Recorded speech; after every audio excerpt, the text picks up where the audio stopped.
Nouvelle-Calédonie a la particularité d'avoir été une des seules colonies de peuplement de l'Empire français, puisque la Nouvelle-Calédonie était une colonie française depuis le milieu du XIXe siècle, dans laquelle, d'abord, on a installé le bagne pendant une trentaine d'années avec la volonté explicite que pour les bagnards les plus méritants, ils puissent recommencer une nouvelle vie comme colons, en étant assignés sur des petites concessions rurales où ils se réinventent comme paysans. Et puis par ailleurs, donc, il y a ces programmes de peuplement pénal et il y avait des programmes aussi de peuplement libre avec des colons libres venus tenter leur chance dans cette terre des antipodes. Donc la Nouvelle-Calédonie a été construite comme société coloniale sur le modèle de l'Australie voisine, de la Nouvelle-Zélande et plus largement donc, des États-Unis, du Canada, de ces colonies particulières qu'on appelle colonies de peuplement. Ça signifie que les populations indigènes,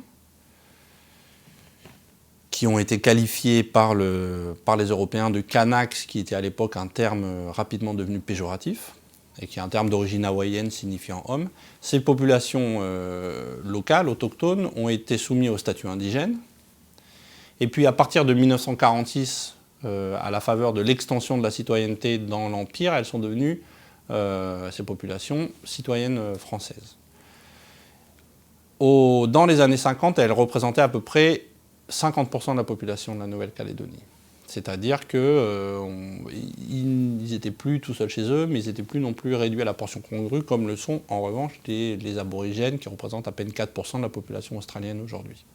Pendant longtemps, il n'y avait pas de revendication d'indépendance, c'est-à-dire que dans les années 50-60, l'entrée dans la citoyenneté des Kanaks n'a pas suscité une vague nationaliste comme elle l'a fait dans d'autres colonies françaises, notamment en Algérie ou en Indochine, essentiellement parce que le vote kanak était encadré de façon très stricte par les missions religieuses qui évitaient un bouleversement total des structures sociales. C'est-à-dire l'enjeu, c'était pour les missions religieuses sortir du colonial en aménageant l'état des rapports de pouvoir, en effaçant les abus de la colonisation, mais sans bouleverser fondamentalement les structures de la société coloniale. Et ça a duré comme ça jusqu'aux années 70, où il s'est passé deux choses importantes.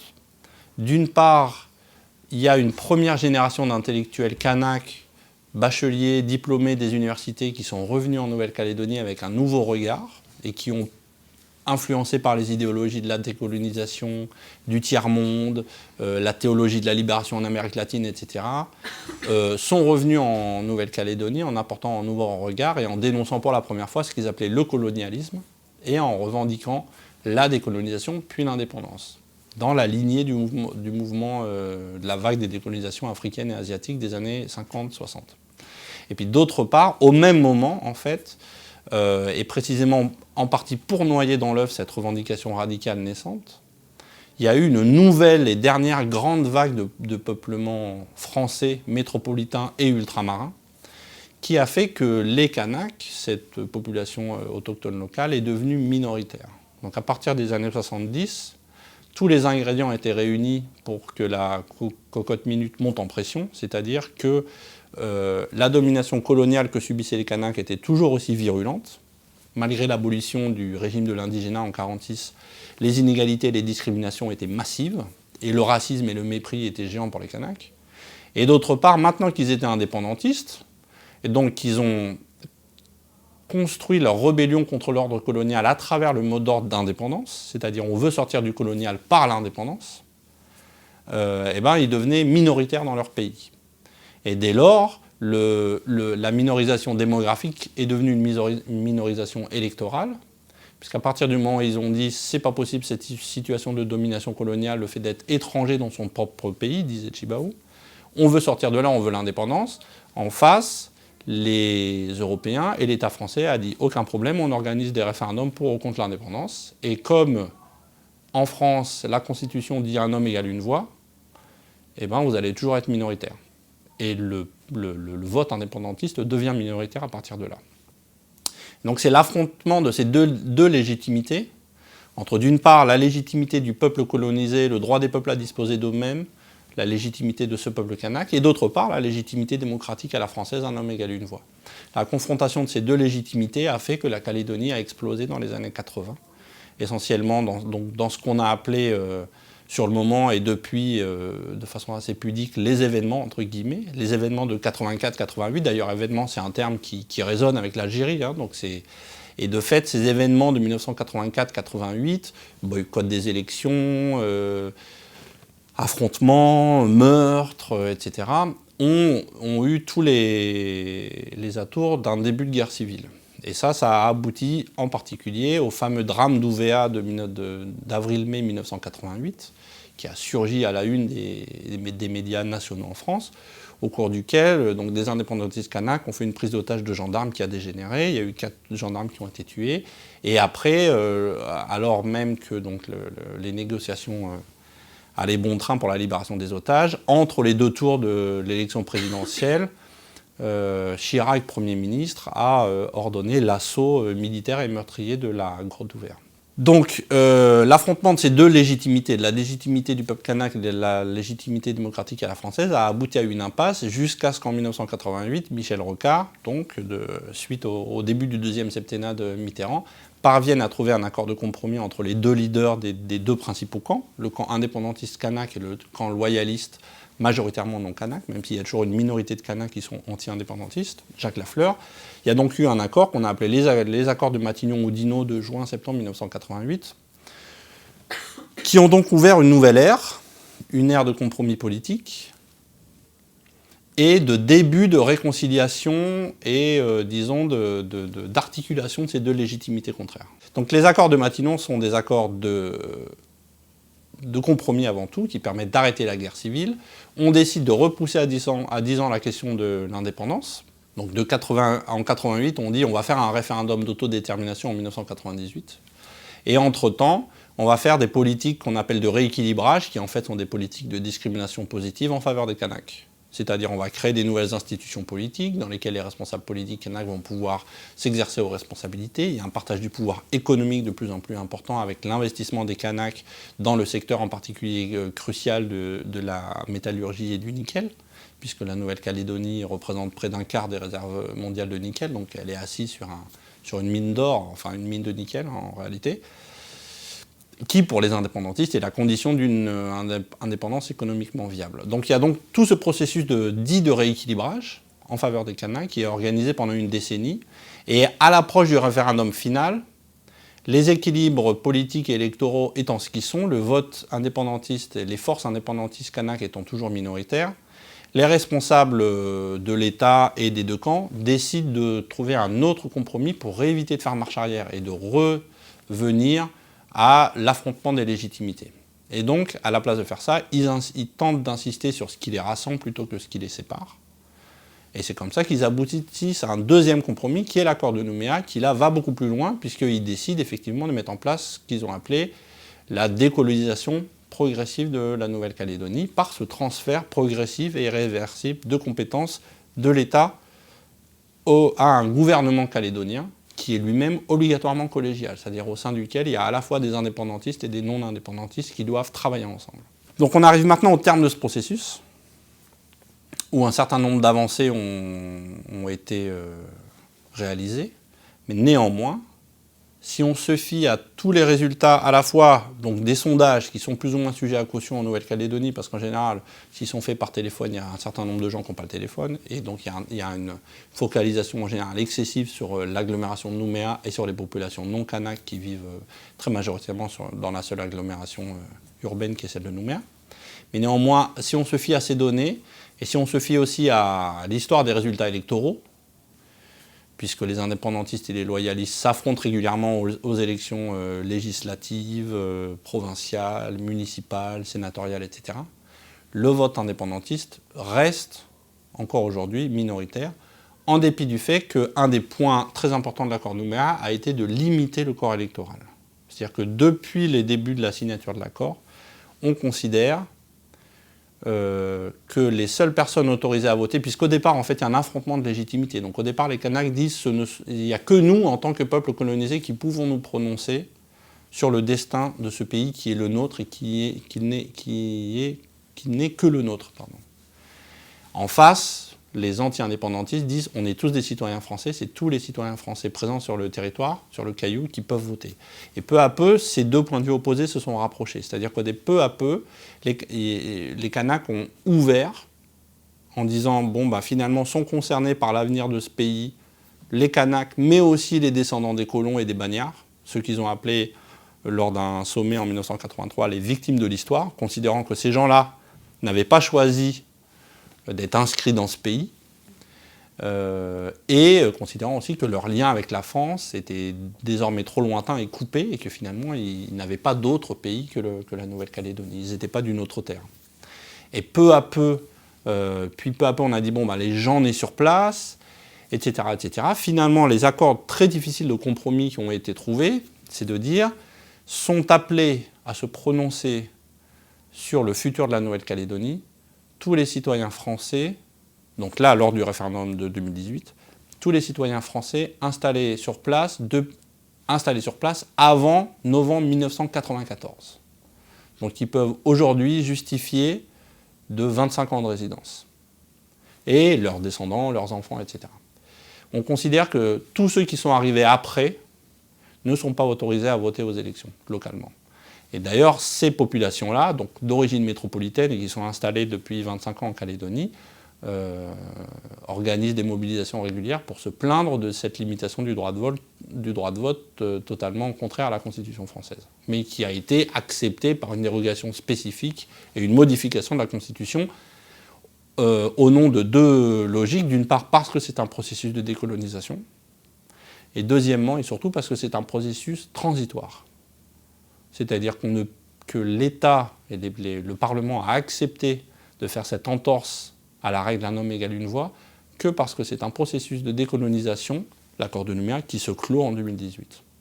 C'est-à-dire que quelle que soit l'issue du scrutin, de l'échange d'autodétermination, se posera la question du statut politique et civil de toutes les populations qui ne sont pas conviées, qui habitent sur place, mais qui ne sont pas conviées à participer au référendum.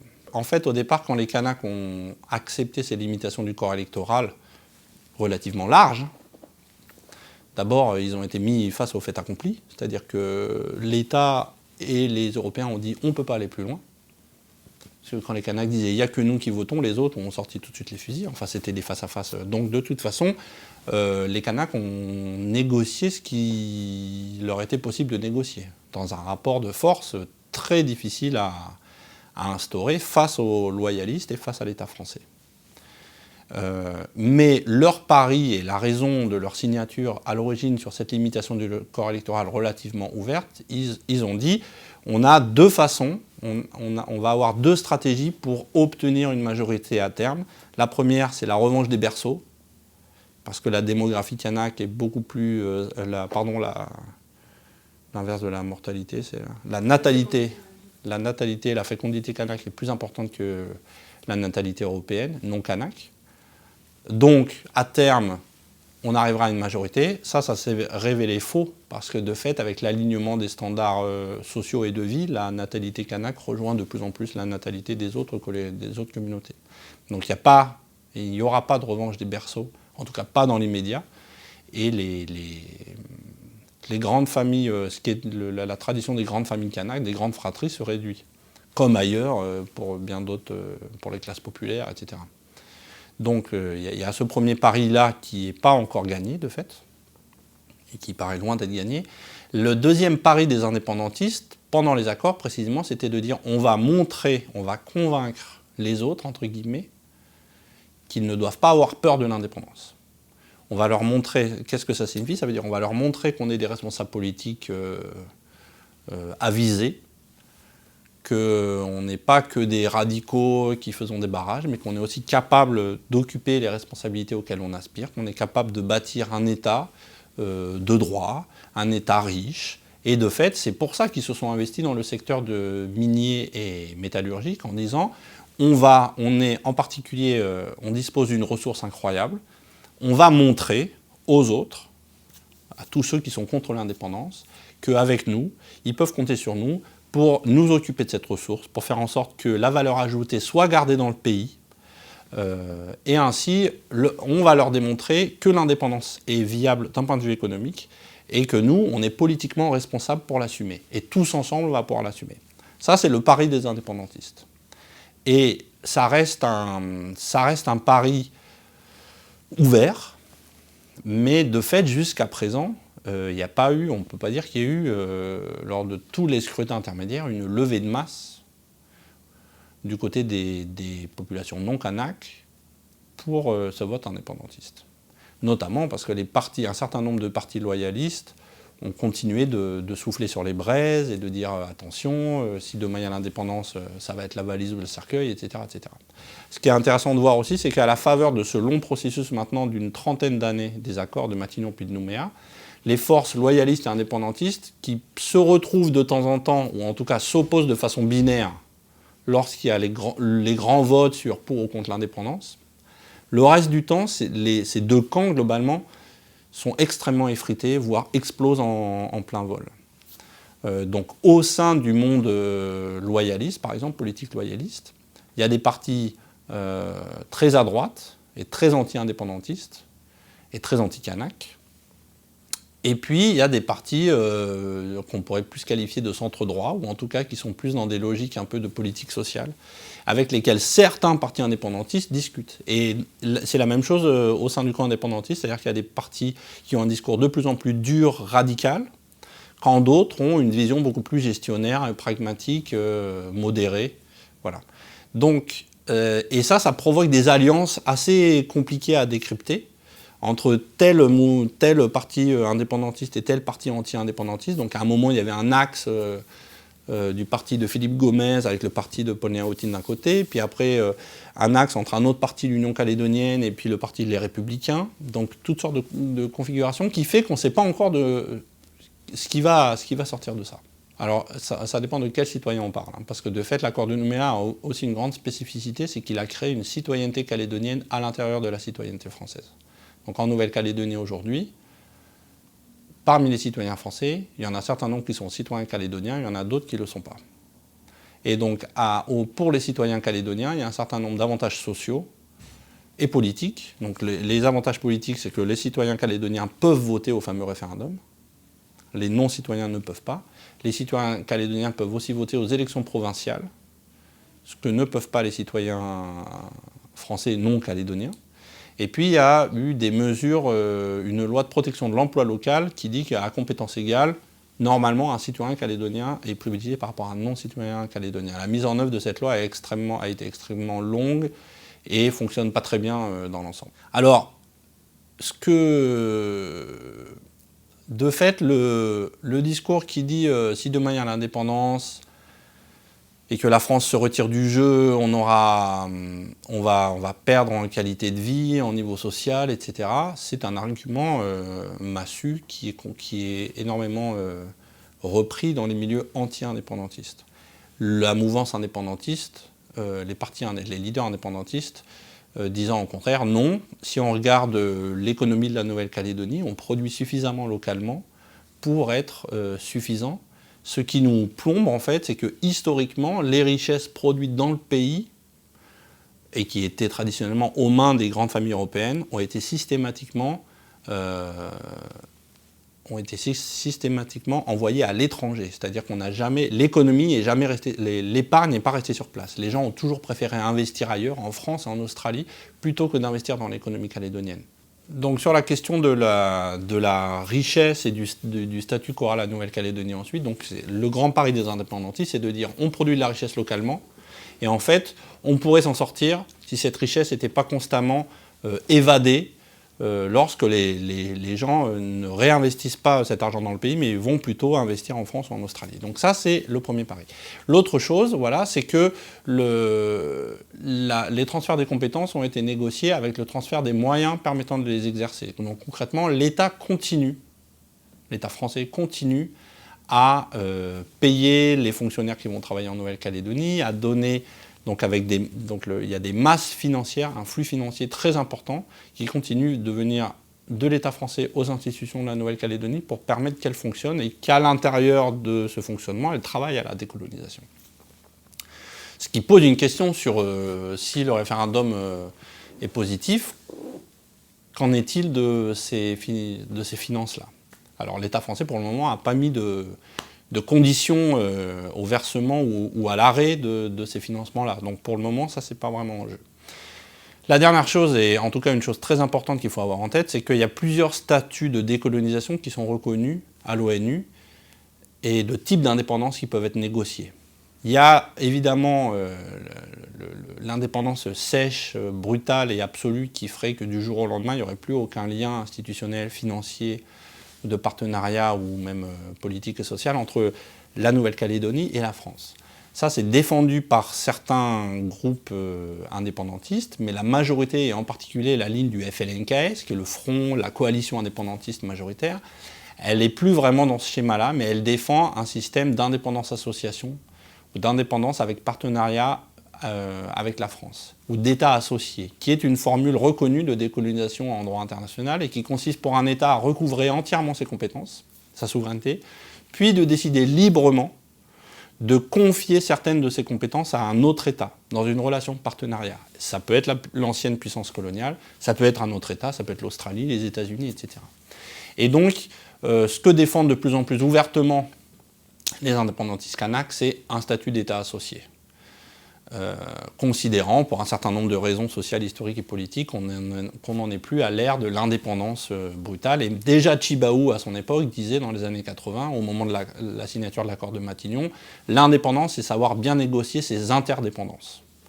Mais par exemple, un exemple parmi d'autres, puisque parmi les points qui doivent être réglés lors du référendum d'autodétermination, il y a la monnaie.